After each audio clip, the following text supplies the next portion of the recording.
Hello ஸ்பிரண்ட்ஸ், இது elite zooming. இந்த வீடியோவில் நம்ம தெரிஞ்சுக்க போகிறது திட்டக்குழு.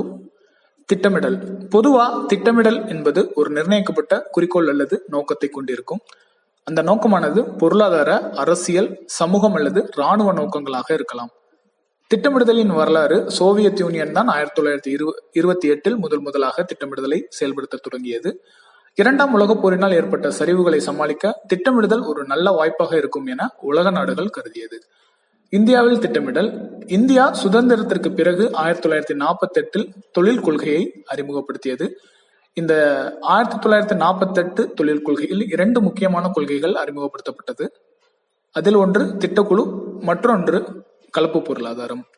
இந்தியாவில் திட்டக்குழுவானது மார்ச் 15, 1950 அமைக்கப்பட்டது. இந்த திட்டக்குழுவானது ஏப்ரல் 1, 1951 5ஆண்டு திட்டத்தை செயல்படுத்த தொடங்கியது. இதன்படிதான் முதலாவது 5ஆண்டு திட்டம் செயல்படுத்தப்பட்டது 1951 இருந்து 56 வரை. பின்னோட்டம். 1934 இந்தியாவில் திட்டமிடுதலுக்கான ஒரு அடித்தளத்தை 1934 சர் எம் விஸ்வரையா அமைத்தார். இவர் தன்னுடைய திட்டமிடல் பற்றிய ஆலோசனைகளை இந்திய பொருளாதார திட்டமிடல் என்னும் புத்தகத்தில் எழுதினார். 1938 ஜவஹர்லால் நேரு தேசிய திட்டக்குழு ஒன்றை 1938 அமைத்தார். ஆனாலும் அன்றைய அரசியல் சூழ்நிலை காரணமாகவும் 2ஆம் உலகப் போர் தொடங்கியதன் காரணமாகவும் நேருவினுடைய முயற்சிகள் நின்றுவிட்டன.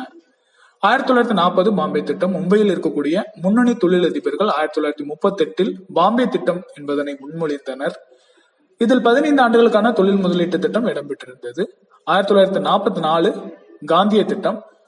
எஸ்.என். அகர்வால் என்பவர் காந்திய திட்டம் என்ற திட்டத்தை 1948 வெளியிட்டார். இது முற்றிலும் வேளாண்மை மற்றும் கிராம பொருளாதார முன்னேற்றத்தை வலியுறுத்தியது. 1945 மக்கள் திட்டம். எம்.என். ராய் என்பவர் மக்கள் திட்டம் என்ற ஒன்றை வடிவமைத்தார். இது வேளாண்மை உற்பத்தி மற்றும் இதர விநியோகத்தை எந்திரமயமாக்குவது, நுகர்வு பொருளை அரசே விநியோகம் செய்வது ஆகியவற்றை வலியுறுத்தியது. 1950 சர்வோதய திட்டம். ஜெயபிரகாஷ் நாராயணன் என்பவர் 1950 சர்வோதய திட்டம் என்ற ஒன்றை வடிவமைத்தார். இத்திட்டமானது முழுவதும் காந்தி மற்றும் வினோபா பாவே ஆகியோரின் கருத்துக்களால் உருவாக்கப்பட்டது. இது விவசாயம் மட்டும் இல்லாமல் சிறு மற்றும் குடிசை தொழிலுக்கும் ஊக்கமளிக்கும் கூறுகளை கொண்டிருந்தது. மேற்கண்ட 6 திட்டங்களையும் கவனமாக ஆராய்ந்த ஜவஹர்லால் நேரு 5ஆண்டு திட்டத்தை செயல்படுத்த முடிவு செய்தார். இந்த திட்டக்குழுவின் தலைவராகவும் அவரே இருந்தார். திட்டமிடுதலின் வகைகள். பொதுவா திட்டமிடுதல் பல வகைகளில் செயல்படுத்தப்படுகிறது. அதில் சிலவற்றை நம்ம இங்க பார்க்கலாம். மக்களாட்சி மற்றும் சர்வாதிகாரம், வழிகாட்டுதல் படி திட்டமிடல் மற்றும் தூண்டும் திட்டமிடல், குறுகிய, நடுத்தர மற்றும் நீண்டகால திட்டமிடல், செயல்பாட்டு மற்றும் கட்டமைப்பு திட்டமிடல், மையப்படுத்தப்பட்ட மற்றும் பரவலாக்கப்பட்ட திட்டமிடல், சுட்டிக்காட்டும் மற்றும் கட்டாய திட்டமிடல், நிதி திட்டமிடல் மற்றும் நாணய திட்டமிடல், பொது மற்றும் பகுதி திட்டங்கள். மக்களாட்சி மற்றும் சர்வாதிகார திட்டமிடல்.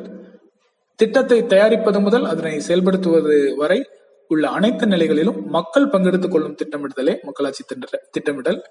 இந்த திட்டமானது தனியார் மற்றும் பொதுமக்களின் பரவலான ஆலோசனைகளை கேட்டறிந்து தயாரிக்கப்படும். இவ்வாறு அளிக்கப்பட்ட ஆலோசனைகளை திட்டக்குழு முழுமையாக ஏற்றுக்கொள்ள வேண்டிய அவசியமே கிடையாது. ஆனா இதனை பாராளுமன்றம் ஏற்கவும் அல்லது மறுக்கவும் அல்லது மாற்றி அமைக்கவும் முடியும். சர்வாதிகார திட்டமிடலில் திட்டமானது மத்திய அரசின் வழிகாட்டுதலின்படி ஒரே ஒரு திட்டமாக இருக்கும். சரியாக சொல்ல வேண்டுமெனில் நுகர்வு, பரிவர்த்தனை மற்றும் விநியோகம் ஆகிய அனைத்துமே அரசு கட்டுப்பாட்டில் இருக்கும். இத்திட்டத்தின் இலக்குகள், செயல்முறைகள், ஒதுக்கீடுகள் மற்றும் செயல்படுத்துதல் ஆகிய அனைத்து நிலைகளிலும் திட்டக்குழு மட்டுமே முடிவெடுக்க முடியும். மையப்படுத்தப்பட்ட திட்டமிடல் மற்றும் பரவலாக்கப்பட்ட திட்டமிடல். திட்டமிடலில் அனைத்து நிலைகளிலும் திட்டம் சார்பான நடவடிக்கைகளிலும் மைய திட்டக்குழுவில் கட்டுப்பாட்டிலேயே இருக்கும். குறிப்பாக சொல்ல வேண்டுமெனில் நோக்கம் நிர்ணயித்தல், இலக்குகளை கண்டறிதல் மற்றும் தீர்மானித்தல். இது மேலிருந்து திட்டமிடுதல் என்றும் கூறப்படுகிறது. பரவலாக்கப்பட்ட திட்டமிடுதலில் திட்டமானது மைய அமைப்புகளின் கட்டுப்பாடுகளில் இல்லாமல் உள்ளூர் அமைப்புகள், உள்ளூர் நிறுவனங்களையே திட்டங்களை தீட்டுதல், செயல்படுத்துதல், கண்காணித்தல் ஆகிய பணிகளை செய்யும். இது கீழிருந்து திட்டமிடுதல் என்றும் கூறப்படுகிறது. வழிகாட்டும் திட்டமிடல் மற்றும் தூண்டும் திட்டமிடல். இத்திட்டத்தில் வழிகாட்டுதலானது முழுவதும் திட்டக்குழுவினால் செய்யப்படுகிறது. இத்திட்டமானது முன்கூட்டியே முடிவு செய்யப்பட்ட இலக்கு மற்றும் முன்னுரிமைகள் அடிப்படையில் செயல்படுத்தப்படும். தூண்டும் திட்டமிடுதலில் நிர்ணயிக்கப்பட்ட இலக்கினை அடைய பல்வேறு நிதியியல் மற்றும் பணவியல் வழிமுறைகள் ஊக்குவிக்கப்பட்டது. அது தொடர்பான நடவடிக்கைகள் அனைத்தும் மக்களால் மேற்கொள்ளப்படும். இத்திட்டமிடலில் மானியம் போன்ற சில சலுகைகள் கொடுத்து ஒரு பொருளை உற்பத்தி செய்ய வைக்க முடியும். எனவே தூண்டும் திட்டமிடலில் தனி மனித விடுதலையை குறைக்காமல் அதே பலனை பெற வைக்கும் தன்மை கொண்டதாக தூண்டும் திட்டமிடல் இருக்கிறது. சுட்டிக்காட்டும் திட்டமிடுதலும் கட்டாய திட்டமிடுதலும் கலப்பின பொருளாதார நாடுகளுக்கு உகந்ததாக கருதப்படுவது இந்த சுட்டிக்காட்டும் திட்டமிடல். மோனட் திட்டம் என்ற பெயரில் பிரான்ஸ் நாடானது 1947 இருந்து 1950 வரை இதன் அடிப்படையிலான திட்டத்தை செயல்படுத்தியது.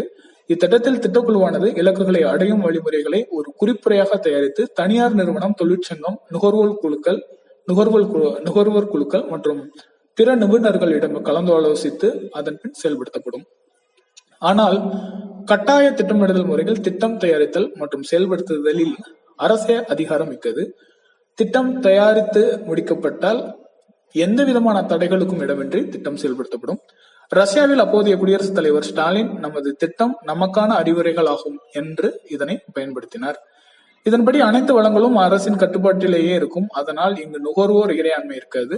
ஆகவே அரசினுடைய கொள்கைகளும் வழிமுறைகளும் மாறாமல் நிலையாகவே இருக்கும்.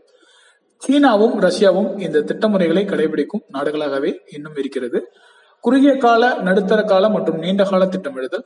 குறுகிய கால திட்டமிடுதல் ஒரு திட்டமானது ஓராண்டில் செயல்படுத்தப்பட்டால் அது குறுகிய கால திட்டமாகும். இது கட்டுப்படுத்தும் திட்டம் என்றும் ஆண்டு திட்டம் என்றும் அழைக்கப்படுகிறது. நடுத்தர கால திட்டமிடுதல் ஒரு திட்டமானது 3 ஆண்டு அல்லது 3 ஆண்டு முதல் 7 ஆண்டு வரை செயல்படுத்தப்பட்டால் அத்திட்டமானது நடுத்தர கால திட்டமாகும். பொதுவாக இவைகளே 5 ஆண்டு திட்டங்களாக செயல்படுத்தப்படுகின்றன. நிதி மட்டும் இல்லாமல் கட்டமைப்பு வளங்களும் இந்த திட்டமிடுதலில் ஒதுக்கீடு செய்யப்படுகிறது. நீண்ட கால திட்டமிடுதல் 10 முதல் 30 ஆண்டுகளுக்கு தீட்டப்படும் திட்டமானது நீண்டகால திட்டமிடுதல் என அழைக்கப்படுகிறது. இந்த திட்டத்தின் இன்னொரு பெயர் முன்னோக்கு திட்டங்கள். பொதுவாக பெரும் பொருளாதார கட்டமைப்பு மாற்றங்களை கொண்டு வருவதை நீண்ட கால திட்டத்தின் நோக்கமாக இருக்கும். நிதி திட்டமிட மற்றும் உருவப்பொருள் திட்டமிடல் ஒரு திட்டத்தை செயல்படுத்த தேவையான நிதியை பண மதிப்பில் ஒதுக்கீடு செய்தால் அத்திட்டத்தை நிதி திட்டமிடுதல் என்கிறோம். ஒரு திட்டத்தை செயல்படுத்த தேவையான மனித வளம், இயற்கை வளம், எந்திரங்கள் போன்ற பரும பொருளை ஒதுக்கீடு செய்தால் அத்திட்டம் உருவப்பொருள் திட்டமிடுதல் எனப்படும். பணிகள் திட்டமிடுதல் மற்றும் கட்டமைப்பு திட்டமிடுதல் ஒரு நாடு தான் பின்பற்றக்கூடிய பொருளாதார மற்றும் சமூக அமைப்பு முறையை மாற்றிக்கொள்ளாமல் பொருளாதார சீர்கேடுகளை நீக்குவதற்கு வழிகாட்டுதல் மட்டுமே செய்யும் திட்டமிடுதல் பணிகள் திட்டமிடுதல் ஆகும். இதுவே பொருளாதார அமைப்பில் சில பொருத்தமான மாற்றங்களை செய்து இலக்குகளை அடைய திட்டமிட்டால் அது கட்டமைப்பு திட்டமிடுதல் எனப்படுகிறது. இந்த வகையான திட்டமிடுதல் பெரும்பாலும் பின்தங்கிய நாடுகளில் தான் காணப்படுகிறது. கடைசியாக விரிவான மற்றும் பகுதி திட்டமிடுதல் ஒரு நாட்டின் அனைத்து விதமான பொருளாதார பிரச்சனைகளையும் தீர்ப்பதற்கு திட்டமிட்டால் அதுதான் விரிவான திட்டமிடுதல் ஆகும். ஆனால் ஒரு சில துறைகள் தான் கொண்ட இலக்கை அடைவதற்கு தீட்டப்பட்டால் அத்திட்டம் பகுதி திட்டமாகும். இதே மாதிரி நிறைய தகவல்களை தெரிஞ்சுக்கிறதுக்கு எலைட் ஸ்டடி சர்க்கிளை ஃபாலோ பண்ணிக்கோங்க. நன்றி.